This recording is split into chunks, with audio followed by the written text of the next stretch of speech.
what happens is, and we do some videos on our YouTube channel on every flood map update in the country, and we talk about the good, the bad, and the ugly.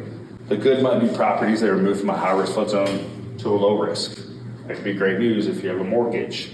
But then it sends the message to people that, hey, I don't need flood insurance because it's not required anymore. Then you got areas that are moved from a high risk maybe to a higher risk.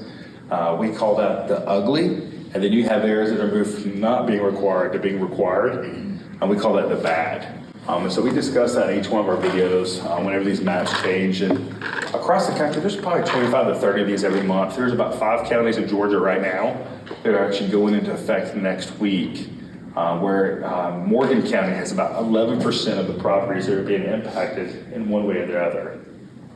So that's the map process. So year 5, that map goes into place from this flood that happened 5 years ago. Well, as we know, a lot of things can change in 5 years when it comes to flood risk. So immediately when that map goes into date, when it goes into effect, it's already out of date.